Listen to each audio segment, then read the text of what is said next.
Hello everyone, welcome back to the channel UFO World. In today's podcast, I had the pleasure of speaking to Philip Mantle, who's an international UFO researcher, lecturer and broadcaster. He is the former Director of Investigations for the British UFO Research Association and former MUFON representative for England. Today, we discuss the infamous Pascagoula case, which involved Calvin Parker and Charles Hixon's UFO abduction in 1973, and Philip's vigorous approach in publishing Beyond Reasonable Doubt, which is fully illustrated with photographs, documents, newspaper cuttings and exclusive artwork. We cover how he got into this case, the mounting evidence including the numerous witness accounts, testimonies, recordings, the photographic evidence and a lot more. We also discuss his new book, which has brand new information including hypnosis recordings, and we of course touch on the current UFO movement. All of Philip's work can be found in the description below. Having spoken to Philip, what I can say is that this event is definitely profound, and he is someone who's applied a dynamic approach to this case. In terms of the reliability, for me, it's a combination of things. Hypnosis sessions on its own might not be totally reliable. However, when mixed with the witness testimonies, the police reports, and the genuine behavior of both Calvin Parker and Charles Hixon, we have a case that has all the elements of authenticity.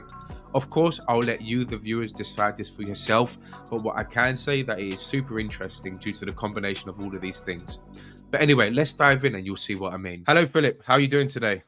Good morning, Laszlo. I'm fine. Thank you very much. Good stuff. Fantastic to have you on the show today. Really appreciate you taking the time. I know you've been extremely busy working on multiple projects, writing multiple books, which I'm sure we'll go into later on in today's conversation.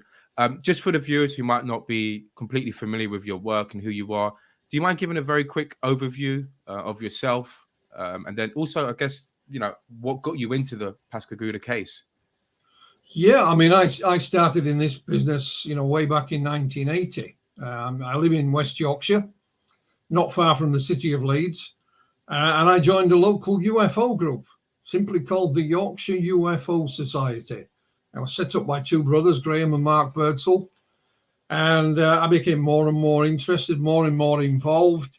I helped set up another group here, basically in the north of England. We called it the Independent UFO Network. It wasn't a membership group. It was just a loose gathering of like-minded individuals, if you want. But I then joined a national organisation, the British UFO Research Association.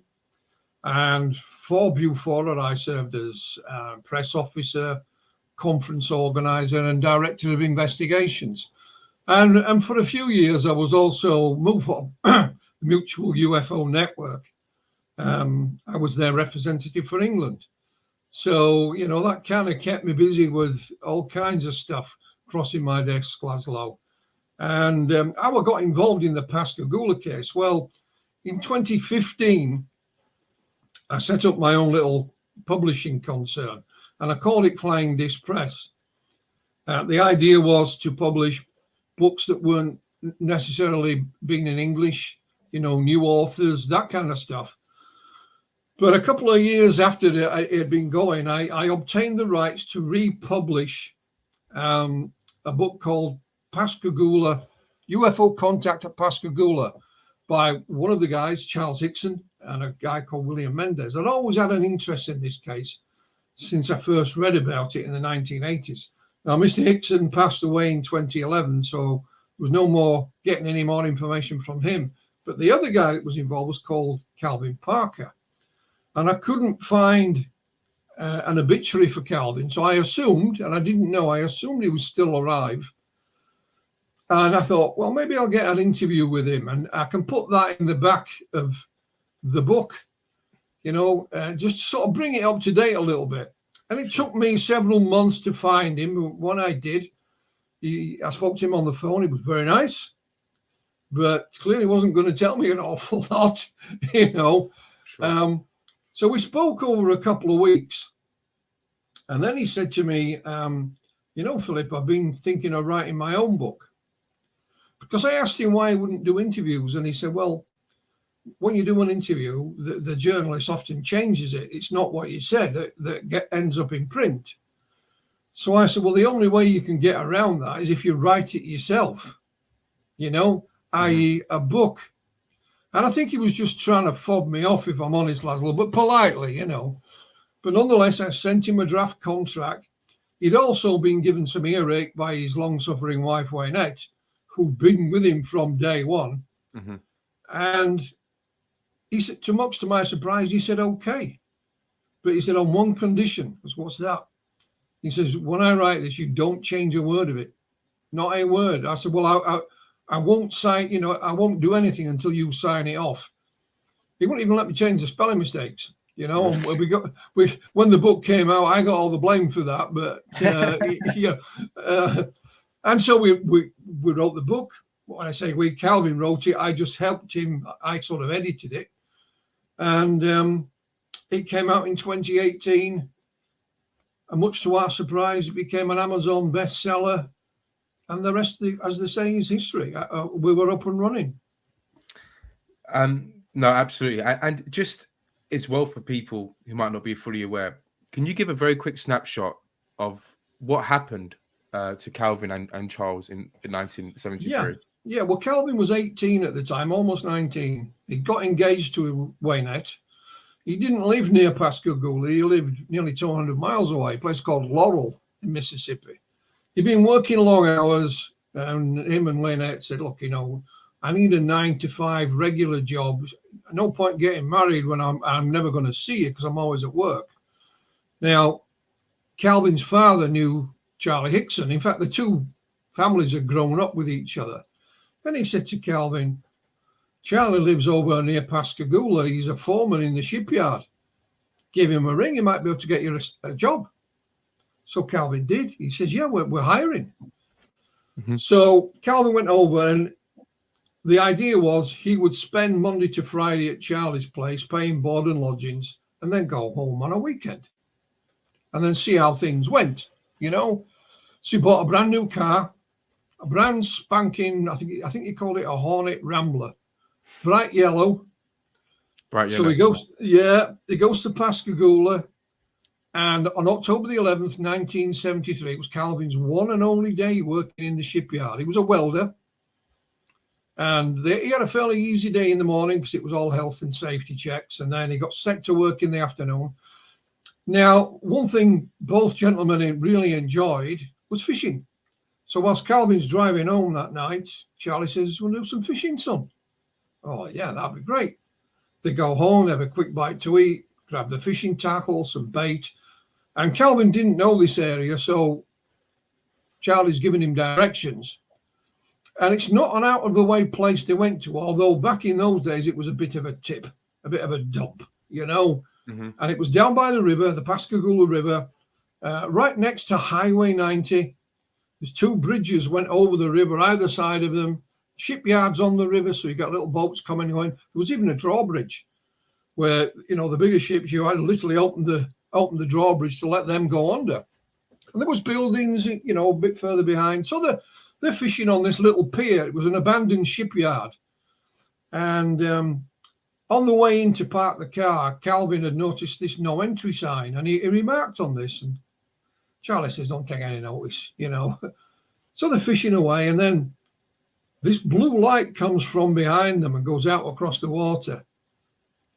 Calvin thinks, we're going to spend the night in jail. We're trespassing. Yeah. I knew, but they both stand up. They were sitting down, and they turn around, and of course, it's not the police. There is an object shaped like a rugby ball descending. Got two lights on the left-hand side. It stops about 2 feet above the ground. Both men are absolutely mesmerized by this. And then this opening appears.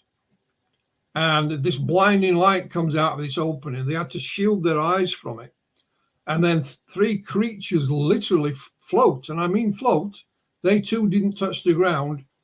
Out towards them. They described them as being humanoid, bulky looking, big head, no neck, pointed protrusions out of the side and one out the front. Long arms with pincer or mitten-like appendages. Their legs never moved. They were wedged together. And their skin, their surface was grey in colour, but wrinkled like that of an elephant. Two got hold of Charlie, one got hold of Calvin. They were taken on board this thing. As they all go through the door, Calvin went to the left, Charlie to the right. Calvin said he was placed on a table that was transparent. He couldn't really, it felt like he was floating, really. This ugly creature, he said, stood to one side, and this other being appeared, looked pretty much like a human female, apart from her middle fingers were very long. She opened his mouth, stuck them in his mouth, and he got this message in his head that he wouldn't be hurt. This thing came out of the ceiling about the size of a pack of cards, circled around him, making a clicking noise, and went back up. His lower clothing was removed, his shoes and socks were removed. Something was stuck in his foot, and he said it hurt. And then he was redressed. And he said, Carvey didn't tell me the story all in one go. He told me in bits and pieces. He said there was a curse involved. And he said this female showed him visions of the earth, past, present, and future. And in the future was not pretty. We were all going to be involved in a massive war that would, engulf all nations. And he called it a curse. And then he was put back outside on the pier. Charlie, on the other hand, he was suspended in midair. He didn't see any female. There was this thing came out of the wall in front of him. He said it looked like a big eye. And that went around him as well. And then he was taken, put back outside. And Calvin is literally standing there with his arms out like this. And at first, Charlie's legs gave way, but he staggered to his feet and he got hold of Calvin and, "Are you all right? You all right, son?" And they both sort of turned around. This thing went flash, bang, wallop, gone. And, that is, in essence, what happened to him. A lot more followed on, but that is the basis of what happened. Wow. Okay. Yeah. I mean, it's one of the most significant cases as well. And just to mention as well, we'll dig into some of the stuff you mentioned, but the book, which I've got here as well, it's fantastic because it's got a lot of illustrations in there, conversations. It's not very text heavy, and I think that's really important because one of the questions I wanted to ask you is what makes this case so significant? There's a lot of UFO cases, but in particular, what makes this case so significant for you? Well, first and foremost, at the time, Charlie and Calvin said, "We're not going to tell anybody." They think we're nuts. Calvin was getting married in November, and because his bride she's only 16, he had to get parental permission, and he thought, if her parents find out about this, there's no way they're going to let me get married. Yeah. So they set off to go home, but it was Charlie who had a change of heart. Charlie had been in the army, fought in Korea, in the Korean War. He said, "We've got to tell somebody, son. What if they come back and do this to somebody else? What if this is the start of an invasion?" So Calvin agreed, but on one condition. He says, "I'll tell everybody I saw the ship, the creatures, but I'm not going to say anything about what happened on board. I'm going to say I passed out." I mean, he was, shaking was Calvin. So they agreed. They pulled in at a local store, used a payphone. They phoned Keesler Air Force Base, which I think was about 20, 30 miles away. Seemed obvious for, an ex-military man to do that. They said, "We're not interested. We're not involved in the UFO business anymore. Call your local authorities." So they called the police. And it's actually the sheriff's department, Jackson County Sheriff's Department, that handles it. They sent a patrol car out and escorted them into town. Both Charlie and Calvin are given a warning right from the get-go. If this is some kind of prank, you're going to spend a lot of time in jail. Yeah.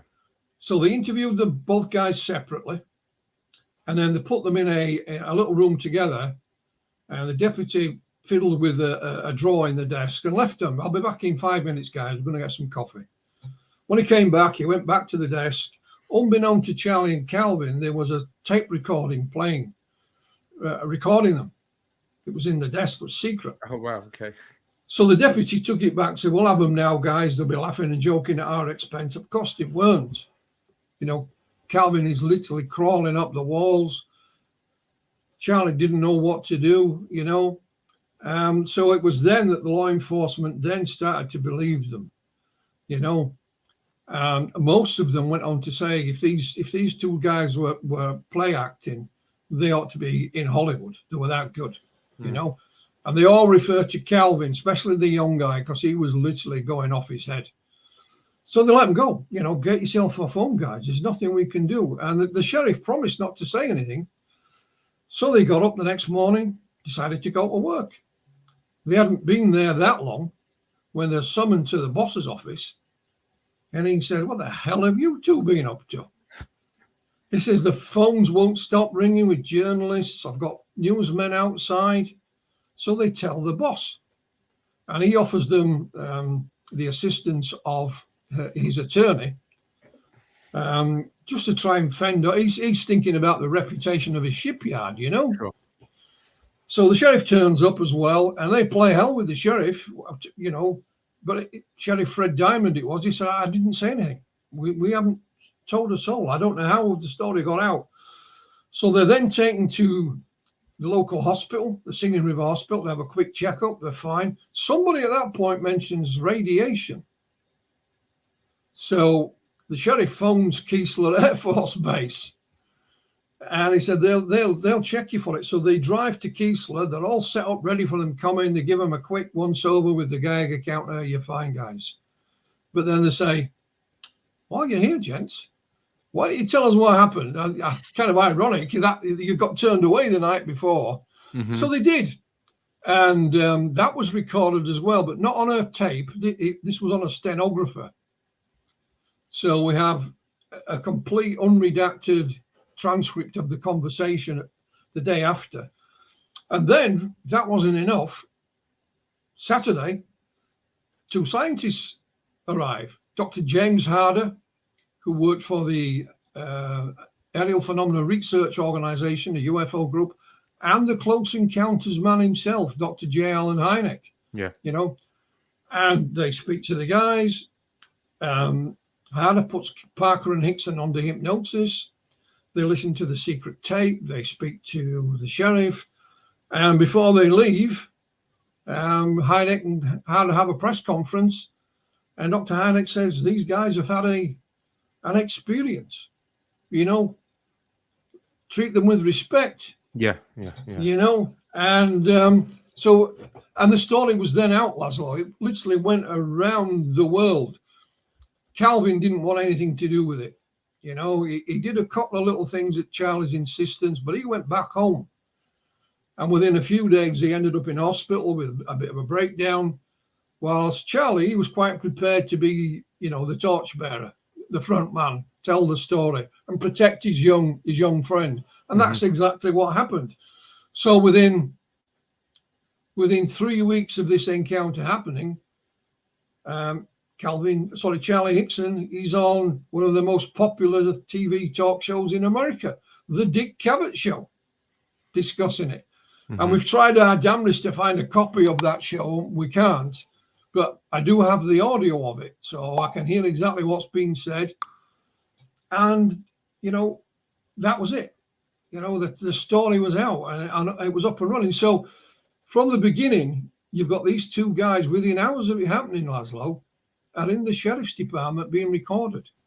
That hasn't happened before, has it? No. I mean, we have those recordings as well. They're pretty poor quality, but if you sit and be patient with your headphones on, so you actually hear, you know, Charlie Hixon giving his statement to the sheriff, and then we have the secret tape, and just recently we've located the hypnosis session that Calvin Parker undertook just 3 days later with Dr. James Harder. And it's fascinating. I mean, Calvin said, they asked Calvin on this hypnosis tape, what did these beings look like? And Calvin says, they look like a ghost. And you know, I can't do a Mississippi accent. I'm sorry. You know, I can't either. Don't worry. But it sends a shiver down your spine. They do look strange, though. They don't look like the typical. Very bizarre. They are unique to this case. But one thing I want to say to you that is vitally important. I have a letter from written by Dr. James Harder. He's the man who conducted the hypnosis. And he's writing to a magazine. And he says in that letter that basically Parker and Hixon told them the same story under hypnosis as they already had told them. So the hypnosis didn't cause any story. They'd already told him his story, you know. So he put them under hypnosis and he got exactly the same, which is, I think, is important. Yeah, no, it's intriguing. And there was there something to do with the blood being drawn on his foot as well? There was a bit well, what happened was, you know, Charlie said when these two creatures got hold of him, he felt some kind of prick in his arm. Kelvin said they stuck this thing in his foot, and he felt as if the life was being drained out of him. His blood was being pumped out of him and replaced with something else. And he even thought he could hear something dripping. He thought that might have been his blood. Now, when I met Kelvin and he decided to write the book, I asked him, I said, you got any pictures, any photographs, any documents? He says, no. He says, our house got hit by Hurricane Katrina. We were under 12 feet of water, everything gone. Not even pictures of his children as youngsters, you know? So one of my jobs was to politely pester people and ask, have you got anything? Now, Hynek was there, and it was that year he actually formed the Center for UFO Studies. So I contacted them, and they sent me a PDF file, Laszlo, you know, very nice. Not a lot in it. It were mainly newspaper cuttings, but right in the center of it is a one-page typewritten, so it's written on an old typewriter. It's dated October the 13th, 1973, and it's called Puncture Wounds. And it describes shipping Charlie and Calvin down to their underwear and giving them a once-over. And it said Charles Hixon had puncture wounds in his forearm, and Calvin Parker had them in his foot. Wow, yeah. And here's a photo. Now, there was no photo, but I thought, I'm happy with this, you know. Yeah. So about, I don't know if it was a year, 2 years later, the same gentleman from the Center for UFO Studies who sent me that said, Philip, sent me an email. He said, Philip, I've been rooting through some files today. I wasn't looking for these, but I assume you've got them anyway. But I thought I'd better send you them. Boom, hey presto. It was the photographs of those minor injuries, the puncture wounds. So you've got Charlie and Calvin right from day one saying, you know, I felt these, and they are only minor injuries, Laszlo. They're not some laser, you know, cut or anything like that. And then you've got this document and then the photo. So I asked Calvin, I said, well, who gave you the once over? He said, it was Dr. Harder.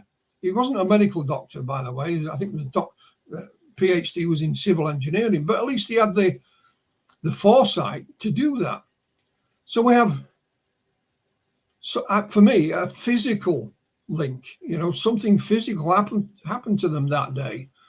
And we published the documents for the first time in the book that you so kindly waved around in front of you, beyond reasonable doubt. And we make it, again, I emphasize it, they are only tiny injuries, but nonetheless, they were remarked upon right from the very outset. Yeah. Do you know, the thing is, though, and I know there's some other stuff we can go into as well, which kind of paints a really a picture here of the accumulation of data, let's say. And this is another data collection that points towards what happened if you're looking at the grand scheme of things. But that is curious. And could you tell us a bit about the witnesses as well? Because I think when I heard about that for me was quite profound. Well, yeah, I mean, once Calvin's story was retold, if you like, he went public. It was treated with, you know, respect. He did local media, national and international. He even spoke at a few UFO conferences. And a local journalist came to see him and interview him, and she made a little 8-minute, you know, video of him. So when you read her article online, you got the video in the middle of it. You can watch it. That somebody grabbed that and put it on YouTube. And I'm reading the things underneath it, the comments. And there's a lady by the name of Tracy. And she said, my mum and dad were on the opposite side of the river that night. And they too saw the UFO. So I found this Tracy, and that was her real name, And I said, would it be possible to speak to your mum and dad? I explained who I was. She come back and said, yeah, they'll speak to you. And it was Mr. and Mrs. Blair, Jerry and Maria. Now, on that night, Jerry actually worked out in the Gulf, servicing the oil rigs. And they had a little boat tied up by the pier. That took them out. And it was going to work. But his boss was late. So he sat in the car on the other side of the river waiting for his boss to turn up. He was not in the best of moods. Maria was with him. And she said, I saw this thing come down the river. Not in the river, and she thought it was using the river as some form of navigation, this blue thing. She said, at first I thought it was an aeroplane, Philip, but it was low. And then it stopped over the river opposite us and it was like it was lost. I was looking for something, but she says, I know the area. I know there's no airfield there or anything like that. So at this point, her and her husband decide to go and put his belongings on this boat. And they're walking down this little pier. And she says there's this huge splash in the water next to her. And this thing comes up out of the water, right up to her face. And she calls it a grey man. And she says it went back in the water and never came back up. She ran down to the boat and threw the stuff on it. Yeah, she would. Now, she said this was about 9 o'clock. And then things are a bit hazy then. And then she said she scarpered back down the pier, back to the car. It was now 12 o'clock. Midnight. So, she saw Charlie and Calvin on the news the next day. When her husband, Jerry, came home, he said, don't tell anybody, he'll think we're nuts. So she pretty much kept it for herself. But when I was talking to Maria, she said to me, she says, I often wondered if something similar didn't happen to us, Philip. So why do you say that? She said, well, I've got these little things I can see. She had little flashes of things, Laszlo, that she couldn't make any sense of. So in 2019, she met Calvin and Wynette, and they became friends. It was after that her husband, Jerry, became ill, seriously ill. And he says, excuse me, so I've got something I want to tell you. He says, we too were abducted that night. Literally. The reason he said this because he was going in hospital for an operation and he didn't think he was going to survive it. Right. Even from the hospital bed the day before his operation, he had Maria phone me on the mobile. And he said to me, Philip, I lied. I lied. All these years I've lied. I saw the thing. He called them the grey humanoids. Were they similar to what? Sorry. They were pretty similar to what Charlie and Calvin had seen. And he survived the operation, but it was only a temporary fix. So he started telling Maria everything that had happened. And even though he was dying, she was as mad as hell with him. I mean, she really did give it to him. Yeah, and she, while he was in hospital, she even filmed a small piece of him on a mobile phone, which we have. So sadly, he passed away. And it was now that these little flashes that Maria had talked about now started to make a little bit more sense. And it was, I can't remember exactly when it was, but at some point after Jerry's death, Maria mentioned to us hypnosis and on the possibility of it. I mean, most of the interviews with Maria have been done by my colleague, Dr. Irina Scott. And we just said, no, you're not in any fit state to undergo anything. It's not that long since your husband died. Forget it. Anyway, after the pandemic and we were all allowed to roam free again, she came back again and we said, look, see what I can do. I'm not making any promises. So I literally just went online and got a few local hypnotherapists and emailed them. Didn't tell them what we were after. Mm-hmm. And I just mentioned regressive hypnosis. And there was one lady who said, yeah, she's a professional hypnotherapist. She says, I can even come to your location if need be. She was called Crystal Slaughter. So we set this up, and the hypnosis took place at Calvin Parker's house, because Calvin had been under hypnosis, so he could have, and they were friends as well by now. And whilst under hypnosis, the hypnotist was told nothing, Laszlo, just the date, the time, and the location. That's it. And Maria was emotional at times. She talked about these creatures being interested in her eggs and wanting to create a hybrid, if you like. Mm-hmm. So she didn't reveal, too much more, but it helped her in that respect. And we had it filmed, so I have it on film and I have it on audio as well. And the one thing we didn't have was a sit-down interview with Maria, where you could put questions to her. Most of it had been done via text message, on the phone, So at the end of last year, we have a lady out in the area who helps us by the name of Chelsea Norton Prince. Chelsea said, well, look, I can just use my iPhone and record an interview with her on that if you like. Fine. So I sent a list of questions, and Maria again went through the story, but she then said to us, Philip, from where our location was, I could see what was happening to Charlie and Calvin. I saw what happened to them. She said, I thought it was men that were doing it, because I couldn't make out. I just saw these humanoid figures. I thought they were men.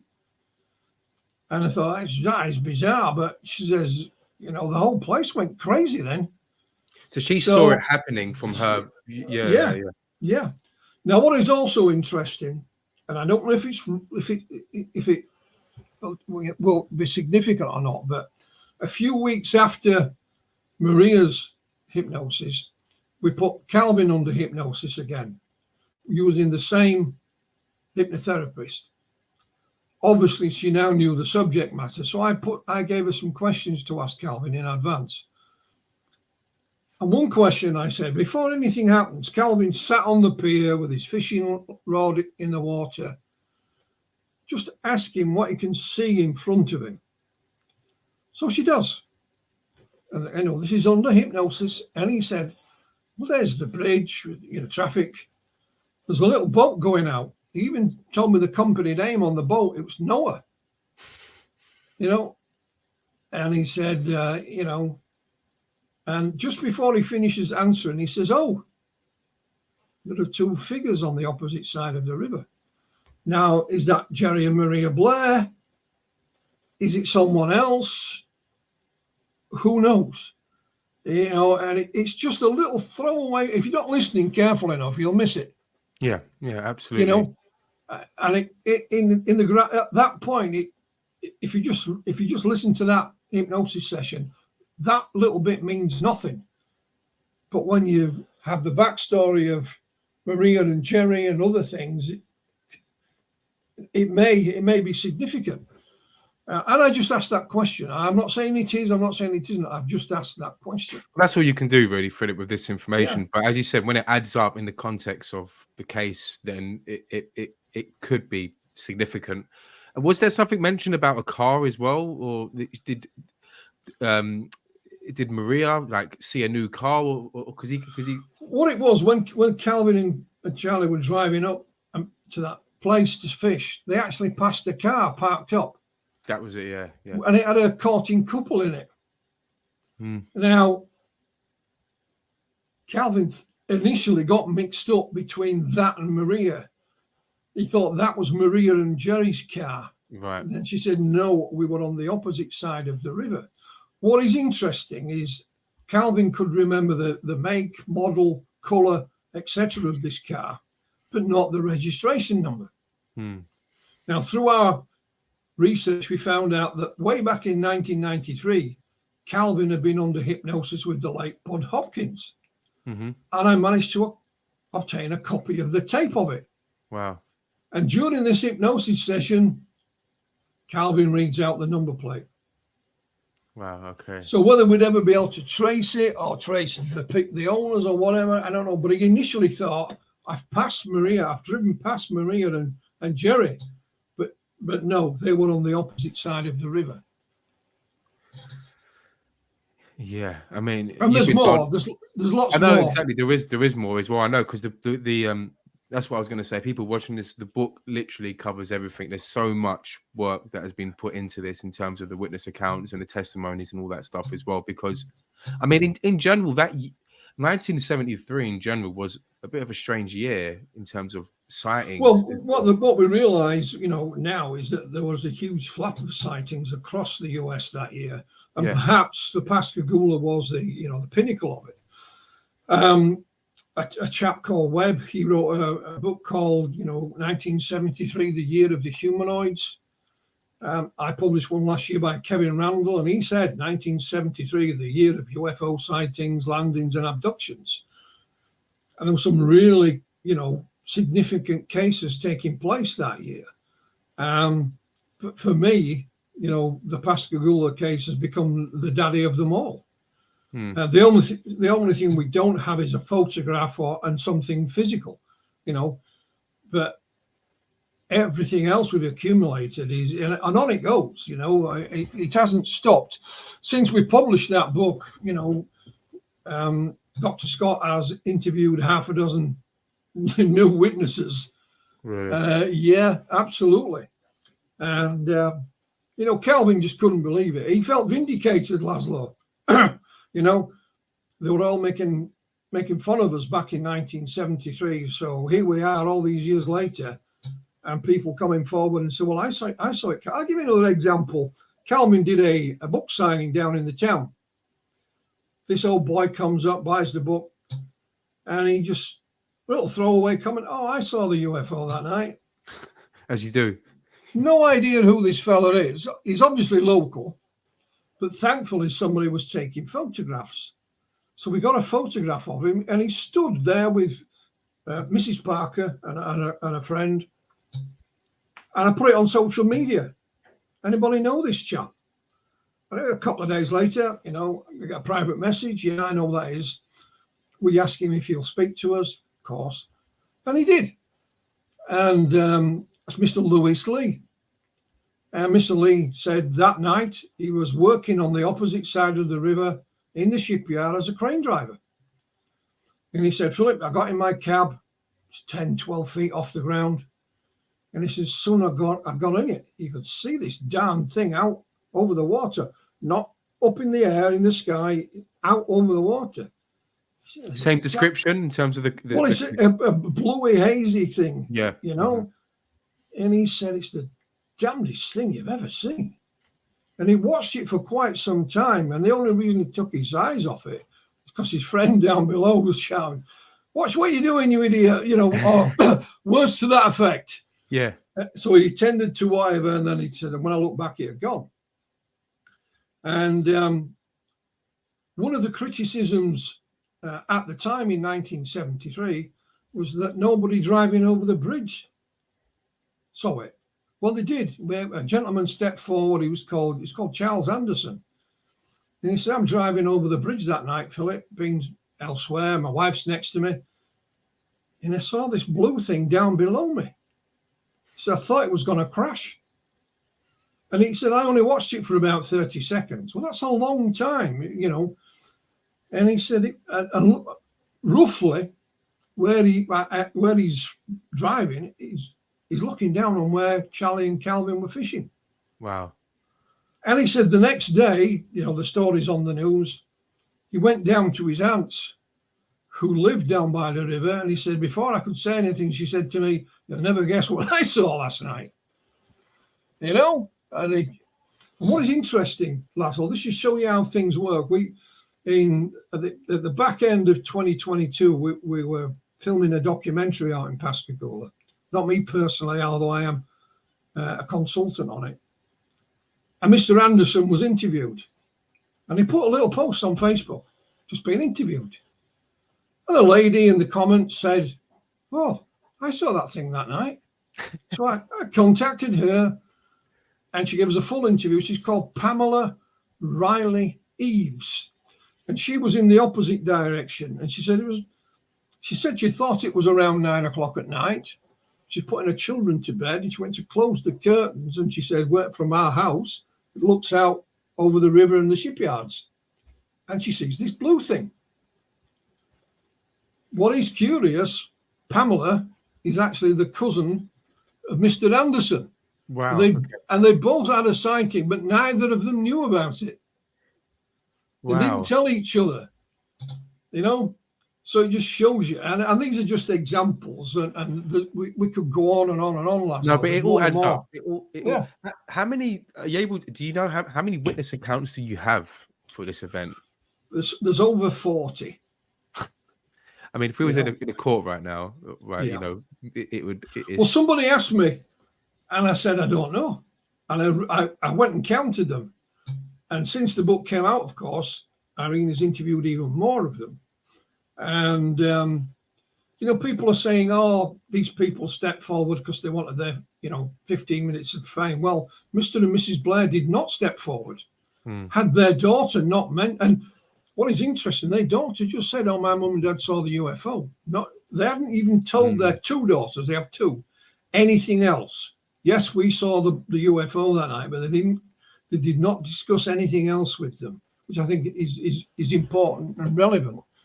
And I know there are others still out there. Don't ask me how I know. I just you'll have to believe me. But if you don't want to speak to us, there's we can't force anyone. We've even had, I think it's now 3 or 4 people who claimed they saw damage to the vegetation next to where this thing was. When it came down, I mean, it was a rubbish tip. People used to fly tip on it. And when the river used to flood, it used to wash all the junk up in this area. And this next to it is this really tall grass that's 6 or 7 feet tall. And 3 or 4 people said, I saw some damage to that vegetation. So we put that stall down in the book. And we allow the reader to be judge and jury, Laszlo. Mm-hmm. We've put everything we can lay our hands on. And on it goes. It really does. That's all you can do, right? Is lay out the information and then leave it up to the individual to decide. Yeah. I think even if hypothetically we was going to say that, you said you got like over 40 people, let's just say half of them were making this up and wanted their 15 minutes of fame, or even 70%, you've still got 10 to 15 people there who are confirming what happened on that night, which is still a big number. And but out of them, it seems that Maria and obviously Calvin and Charlie were the ones that were abducted, or was there any cases where other people were abducted as well? Well, there's one of the cases had a period of missing time, but the lady says, that's as far as I'm going, Philip, as far as I'm going. I said, fair enough. Yes. So, but what is interesting, Laszlo, this is just her opinion, Maria, her opinion is that they were the intended target, if you like, that night, not Charlie and Calvin. I said, well, why do you come to that conclusion? She said, well, we were supposed to be there. We were there at the time for my husband to go to work, and the boat was there waiting for us. It was just, his supervisor was late. Charlie and Calvin only decided to go fishing there on their way home from work that night. So she looks upon it as being that Charlie and Calvin were collateral damage, so to speak. Right. Because when you read Mr. Blair's account, there's hints that perhaps something had happened on a previous occasion as well. So this wasn't a one-off. So this was a lead up. So they had to be in that place in that particular time for this to happen. Well, they were. The point being, they were going to be there at that date, a location and time. Like me going to clock in at work at 9 o'clock in the morning, I'm supposed to be there. Sure. And she claims another sighting since then, not an abduction, but a sighting in one of the local towns. And she was as puzzled as the rest of us, Laszlo. So. Witness testimony has come to us from all directions. It really has. And there were some things that happened a couple of days beforehand, and some that happened a few days after. We've included them as well. Some people say, well, they're irrelevant. Well, that's up to that's up to you to decide, not me. I'm putting in everything we found, and you can decide for yourself. Mm-hmm. Which is the way to do it as well. And I guess in regards to what Maria said as well about them, and this has been discussed a couple of times as well.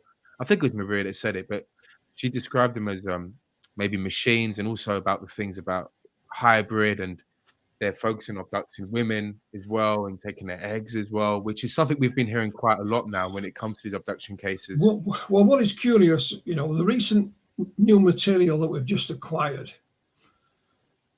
is a set of audio files that have come from the National UFO Historical Records Center in Albuquerque. Their director, David Marler, I've known a while. He knows we're working on this. Now, Dr. James Harder was sent down there by APRO. They were the leading UFO group at the time. They fizzled out in the 1980s. They investigated a lot of the main cases around that time, involved with Travis Walton a couple of years later. But their files and collection were in limbo at a location in Arizona. It was owned by a man and a woman. I've been in contact with them. I thought surely Dr. Harder will have written a report about this. Mm-hmm.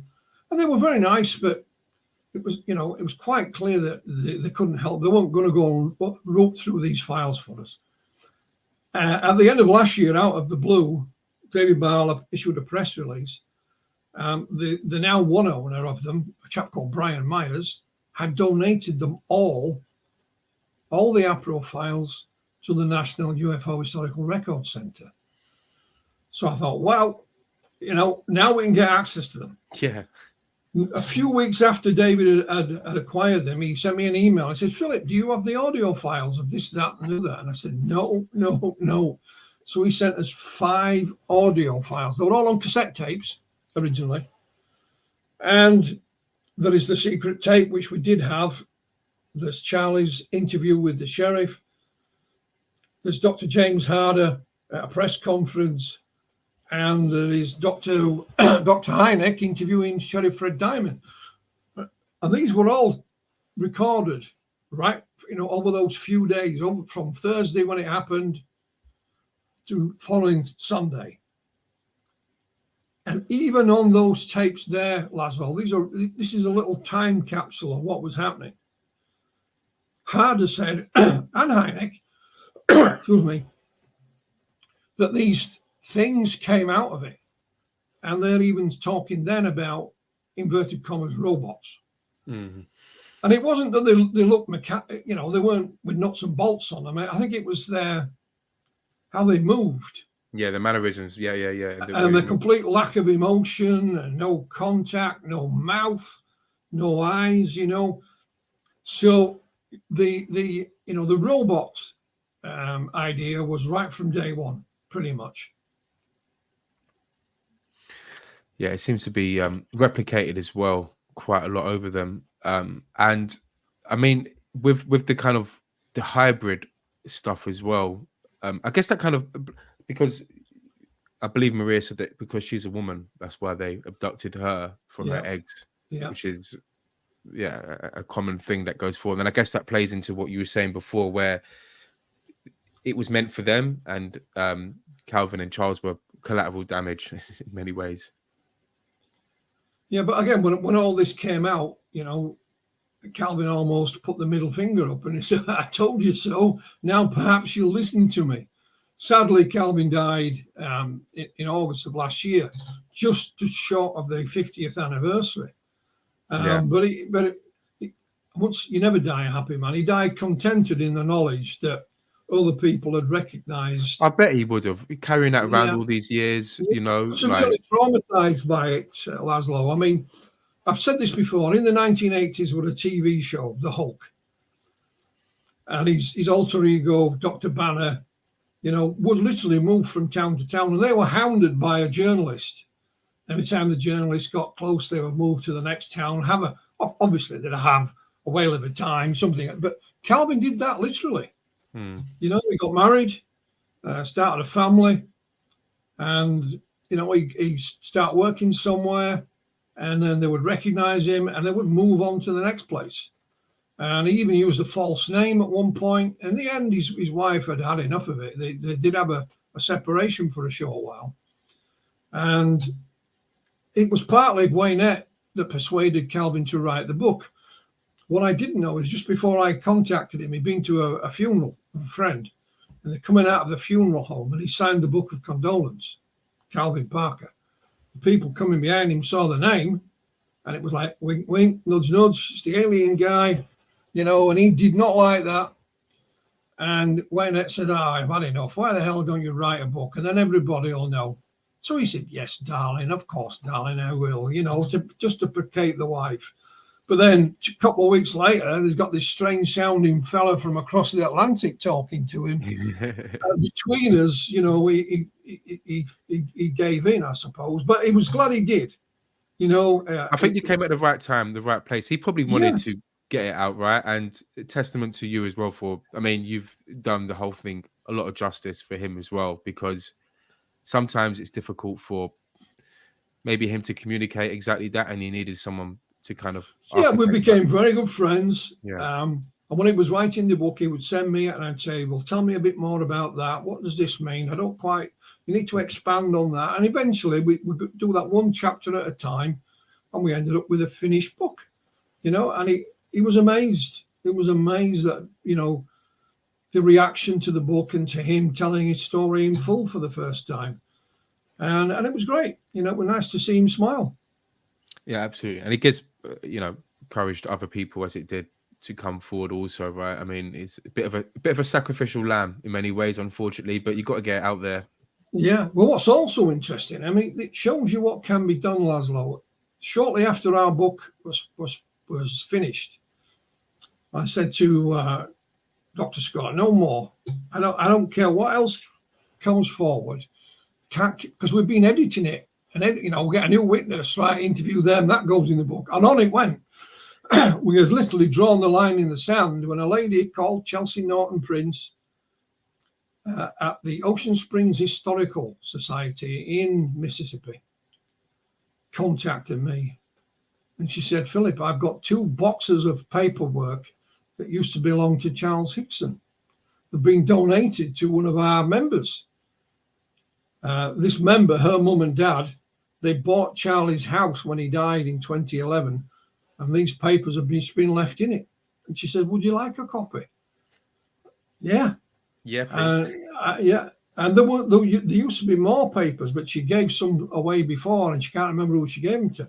So we ended up with, you know, a thumb drive sent across the Atlantic full of documents, and most of which were addressed to Charlie. This is all around the 1990, late, you know, that era, late 80s, early 90s. And there's letters from Betty Hill in it. There's letters from Bud Hopkins in it. And there's some interesting little snippets of people reporting their own encounters. But there's even what stuck out for me. There's one letter from a NASA physicist, and his name's there and his address. And he said, you know, Mr. Hixon, I asked NASA back in 1973 when this incident happened to investigate it. I asked my boss, and they just were not interested. You know, they were not interested. That brings on an interesting question. Actually, I was going to ask, because I wanted to know, like, what was the government, or if there was any pushback from them? Did they try to explain this? How did that happen, or if it happened?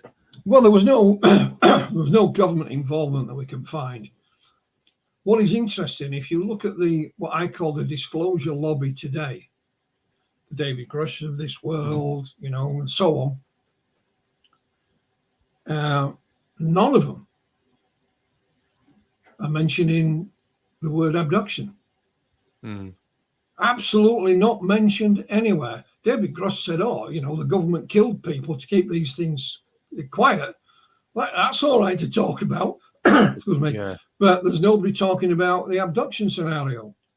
And apparently Arrow, you know, whatever they call it. Oh, it Full keeps changing resolution its domain, name. yeah. Yeah, the official UAP reporting system is in place. So I've asked the question and nobody's answered. But they wouldn't. Arrow are shit. Well, let's look. Let's look at it this way. They're mainly trying to concentrate on aviators, military aviators, military personnel. What would happen if a currently serving military aviator reported a close encounter? Not necessarily while he's in his aircraft. It could be in his where he lives, and he reported it via their hotline or whatever the hell they call it. What would they do? Do they have a protocol already set up to deal with that kind of thing, or not? And if not, why not? And if they do, what the hell is it? Mm-hmm. And you can't get an answer because nobody will mention abductions whatsoever. Do you think they're not mentioning it because it's something that could be, is happening and it's kind of going to cause public scare? Well, no. Leslie Keane, who was one of those that wrote the 2017 article in the New York Times, Mm-hmm. And has long been involved in this subject. She wrote an article for somewhere else, and somebody questioned her why certain things weren't mentioned in the article, and she said she was omitting things to try and give the UFO subject a more serious look. Right. Okay. And so therein I think lies your answer. Is they want to give it a more serious sheen on it by omitting things. Well, you can't omit it. It's just wrong. If you're omitting things, then how are you going to solve it? It would be like having a jigsaw puzzle with parts of the, where pieces missing. You would never be able to complete it, would you? Didn't Jacques Vallée, didn't he mention something in the Seoul conference about the lack of focus on abductions or something like that? Maybe I'm incorrect, but I agree though, and I think there's 2 points to it. I think focusing on, because it's hard to track the data around this, right? I mean, even if there's testimonies and stuff, they'll put it down to people hoaxing, wanting their own little bits of fame, and that's not perceived as something that's illegible in this sector. So that's why they're trying to focus on the aviation side of things. I'm presuming that's one aspect. But Laszlo, when you get to the aviators, they're as susceptible as you and I to make mistakes. I agree. Yeah. And think about this: most of the aviators will have not filmed anything, so there'll be a single witness saying, well, I was flying my F-16 and I saw this. That's it. But here you have a close encounter with all these people saying, well, I saw this as well, mate. What is the difference? The difference is, in their eyes, this is what I'm thinking, is that they're trained in this field. They're not just But they're not trained. They're not trained. The point is they're trained to fly their aircraft and its operating systems. Yeah. No pilot, be it civil or military, is a trained observer. When you're flying along, what the hell are you trying to observe? If you're an airline pilot, your aim is to get your passengers from A to B safely and on time. That's it. Yeah. There's no part of your training is trained observer. Observer of what?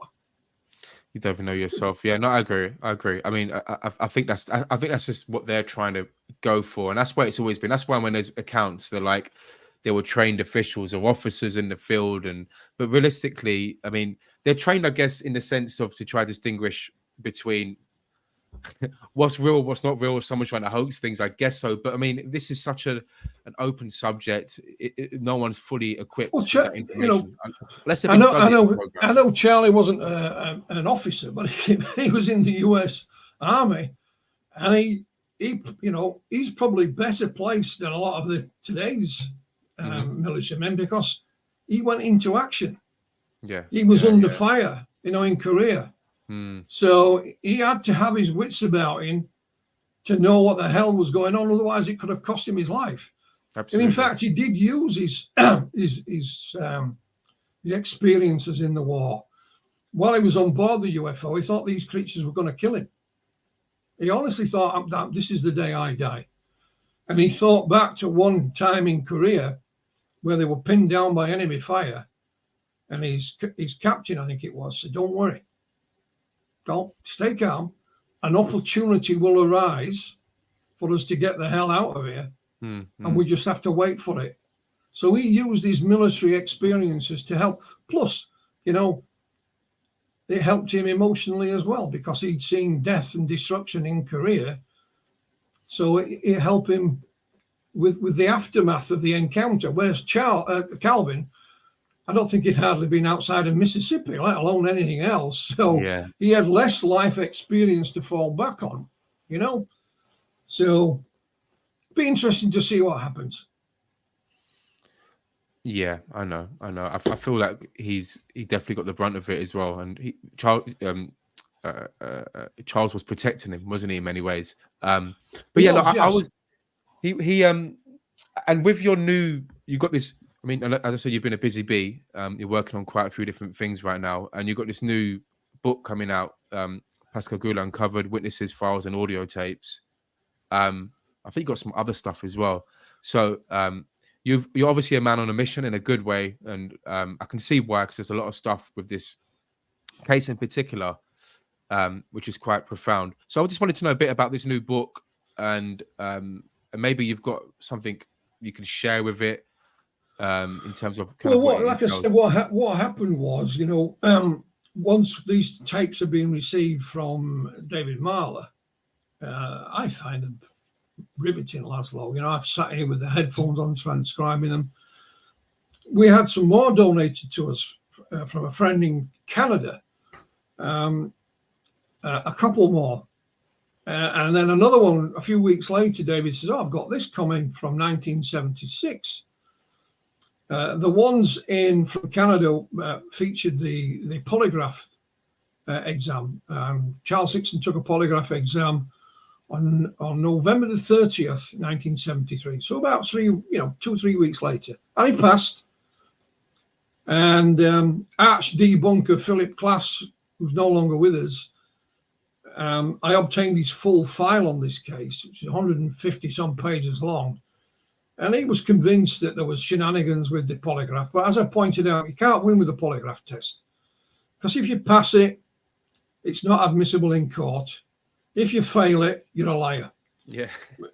You know, but Charlie passed it nonetheless. And one of the audio I was sent, it's actually the press release being read out on the radio by none other than Sheriff Fred Diamond himself. And he's announcing that he's passed it. And then we have the audio of Charlie on the Dick Cavett show, and they opened the Dick Cavett show with a reading of the results of the polygraph exam. And so all these new tapes that have been uncovered have all been transcribed. They'll all be in the new book. A couple of them are difficult to listen to. So I'm looking to see if I can find someone to help restore them. If I do, then all these tapes will go onto an audiobook. So you won't listen to the transcript. You'll hear the original recordings. That'd be brilliant. But the 1976 tape that came into David Marler was something completely different. Charlie and Calvin are interviewed only briefly, very clear. And it's called for a PSE test, psychological stress evaluation test. So in other words, by listening to your voice and measuring the stress levels in it, tell whether you're lying or not. So there is a few test questions beforehand. What's your name? What car do you drive? What's your favourite colour? I've never heard of this, Laszlo. So I started digging, and I found they must have run at least 3 such tests on Charlie and Calvin. And of course, they passed. But again, it's one of those things, it's not admissible in court. And if you fail it, you're a liar. But I even found the graph, because there's a machine they use. They put it through this machine and it prints out a graph. So I have the graph paper as well. It means nothing. It's that I've used it. I'm using it in the new book so you can see it for yourself. What is interesting is that if you go back to the polygraph exam, it was conducted by a gentleman called Scott Glasgow. And he came from the Pendleton Detective Agency in New Orleans. Now, it's not a local polygraph company. And this is why Philip Class got a bee in his bonnet. Why didn't they just use somebody locally? Now, before the COVID lockdown, the Pendleton Detective Agency was still going. And I contacted them. And they gave me the answers. There were 2 polygraph examiners nearby in Pascagoula. One wouldn't touch it with a barge pole because of the UFO connection.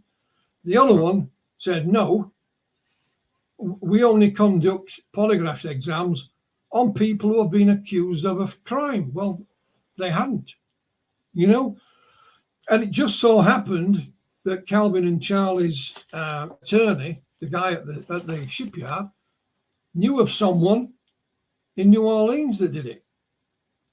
And they were quite prepared to come from New Orleans, I think about 100, 150 miles away, free of charge. So they're great. But not only that, we got it free of charge as well. And even in Philip Class's file on it, he interviews Scott Glasgow, the polygraph examiner. So I've used the transcript of that in the book, because he couldn't find anything wrong with it. Philip's Class's default position is, if you couldn't find an answer, just call it a hoax. Throw as much muck at it as you can, and hopefully some of it will stick. And this will make you laugh. It's a few years down the line, and Charlie's doing a TV show somewhere, and he rings Calvin up. I think it might have been in New Orleans, but I'm not 100% sure. He said, why don't you come along? Well, just have a chat. He wasn't trying to get him on the TV show. He said, I'm going on this TV show with a scientist. So Calvin said, I hadn't seen him in a while. So I went and met up. And it'd been a journalist that had organised this. And he says, when I got there, the TV show had been cancelled. And Charlie and this scientist weren't even talking. And the journalist is trying to sort it out. And he said, tell you what, guys, let's go over the road, have something to eat on me. And he said, by the time we got there, these 2 guys aren't talking. So he sits down, and Calvin says, what's happened? And this Philip Class, it wasn't a scientist, it was Philip Class. He'd refused to go on the TV show. Calvin says, why? He said, because Charlie Hixon is a liar. So Calvin stands up and said, well, if you're calling him a liar, you're calling me a liar. Yeah. Now you have to remember, Calvin was a tough old boy back in his day. And I won't repeat it on air what he said, but he left Mr. Class, under no illusion that if he ever called him a liar, he might regret it.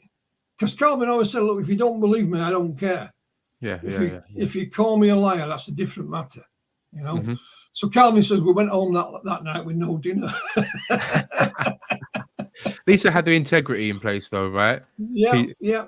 Lisa had the integrity in place. But that's what it was like anyway. I mean, I completely get that as well. And that's the same with this book as well, right? You make your own decision with it, right? But this is kind of what is going on. And you've got this new one as well, and I think it's really great to hopefully you can get those audio tapes or the audio kind of enhanced so you can do an audio book. 3 of them are fine. It's just the first 2, and we'll see. But prior to this, there's another book coming out this year. It's called Pascagoula 1973, the hypnosis transcripts, because Charlie and Calvin were both hypnotized by Bud Hopkins. Charlie twice. I have the tapes of those.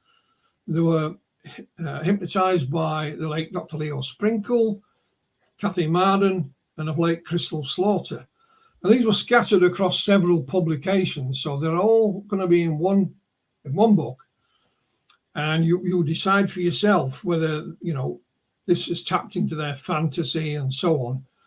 But again, if I can get these tapes tweaked a little bit, the quality of them, again, I aim to put all them on an audio book, so you'll be able to hear the original recordings yourself and not just the transcripts. That book is being made into a documentary. Cool. The other book that you've been wafting around there has also been made into a documentary. We're just waiting for the British production company to tell us when they're going to release it and where. So we'll have to wait and see. Oh, sounds good. It sounds good. You're getting a lot of attention on this. What's the motivation for you then with all this work? I mean, what does truth, if that's even a thing we could be using right now, look like for you? Well, I became very friendly with Calvin, and I cried when he died. I've got to admit. So about a week before he died, I got hold of him on the phone, and I said, me and Dr. Scott, we'll be the torchbearers for you now, Calvin. We'll keep on going. Slowly but surely, the well is running dry. There's only so much information you can gather, but to the best of my knowledge, I've got the majority of it now. So it'll allow me to move on to other things. But I'll keep an eye on this case. I'll keep banging the drum from it because it's the perfect case, almost, Laszlo. And if you were to sit down and say, I'd like to investigate the perfect case. What elements would it need to have? And here you have it, and it doesn't, unless there's some film or photograph that somebody might have. I think we've pretty much got it all, and that would never surprise me. The amount of times we've drawn a line in the sand and said that's it, we won't get any more. Famous last words. Well, what does puzzle me is back in 1973, when you communicated with people, how did you do it? Face-to-face, telephone, or a letter. Now you've got the most prominent UFO researcher ever in Dr. Hynek, and Dr. Harder did a lot of different cases, but there is no paperwork from these two anywhere. There's the occasional letter, but that's it. Surely there should have been at least correspondence between other colleagues after return from Pascagoula. We can find next to nothing. So I'm still hopeful there might be a file or two lying around in somebody's attic somewhere, or in their basement, that we haven't yet got access to. So I live in hope in that respect. Maybe something will get. Maybe something will get released. Because I mean, look, if we're going to. I believe there's something ongoing. I mean, we've got David Grush, we've got other people that have come forward. There's obviously something happening, and there is abductions happening. I'm not saying anything will get released from an abduction perspective, but like information maybe about, because what David Grush said is there's multiple beings that have been visiting us, basically, right? So this is probably one race of them. So it'd be great to see if there's any correlation between other cases about these particular beings, because they're so unique, especially visually. Absolutely. Right? What I would also say, and this is not big-headed either, Laszlo, this is to any budding researchers and investigators out there. If you look at what we've been able to do on this case, because when I contacted Calvin, I've been looking for him for 3 months. The case was dead and buried. I contacted some UFO researchers in Mississippi, and they never heard of it. So it was dead and gone. So you can use almost our work on this case as a kind of a template of what you can do on certain cases, and say, look, don't be disheartened, don't be put off, be polite, ask people nicely, and there's only one person who will decline to assist us in all our requests for information. And if you haven't got anything, they've said, I'm sorry, Philip, I don't have anything. I said, well, okay, but if just in case you come across anything, please let us know. Yeah. And this is exactly what happened with David Marler. I mean, I've known David for a good few years now. He knew of our work on it. He gets these tapes, the APRO files. This will make Philip happy. I'll just check he hadn't got them first. And hey, presto, it's another batch of material that we had never seen the light of day, So when you're asking people, you're also leaving your calling card, I'm working on this. If you find anything, could you let me know, please? So it's an example of how research can be done on old or new cases, simple as that. If I can do it, I sat in this room with a documentary maker explaining what we'd done between myself and Dr. Scott, And he said, you did all this from this room? Well, I said, well, this room and Irina's room, but pretty much, yes. And he was astonished. I said, well, that's, today's technology allows us to do that. Exactly. You're right. You can do, I mean, I'm right now in my room, right? I mean, doing a podcast with a camera and a mic, you wouldn't be able to do this. So there's always options to do things as well. It's about the person and individual and having that kind of vigorous approach. But as I said, I really like the fact that, you've gone, I was going to like a pun, beyond reasonable doubt. I was going to say you've gone beyond, above and beyond to get this information, and you've kind of really got your net, you've cast it far and wide to get this as well. What would be the, is there anything else, and you don't have to tell this right now, is there anything else that you've kind of got ongoing which is going to really add to this? And I know you've got this new book as well, but is there anything really exciting in there that will kind of... Well, there'll be things that will pique people's interest. I'm sure that they haven't read before, simply because I hadn't read it before when I've just put it in the new book. So, and the way this case has worked, Laszlo, this book I've just finished, I'm literally putting the photographs in it now. Between now and publication date, who knows what might crop up? Yeah. But again, the beauty of today's technology just allows us to then go back into the manuscript and edit it. And if we find something, you'll stick it in there, Absolutely. And we'll see. We'll just see what happens. But if it doesn't, I have other things that are ongoing. I'm involved with a number of things. I am a publisher as well, so I publish other people's books. So that never stops. I'm drawing up a list now for next year, 2 of which will be mine, but there's plenty of room for others. And that's the beauty of this subject, Laszlo. When you think you've heard it all, something drops in your inbox or pops through your letterbox, and you think, well, here we go. Let's see what happens with this. Here we go.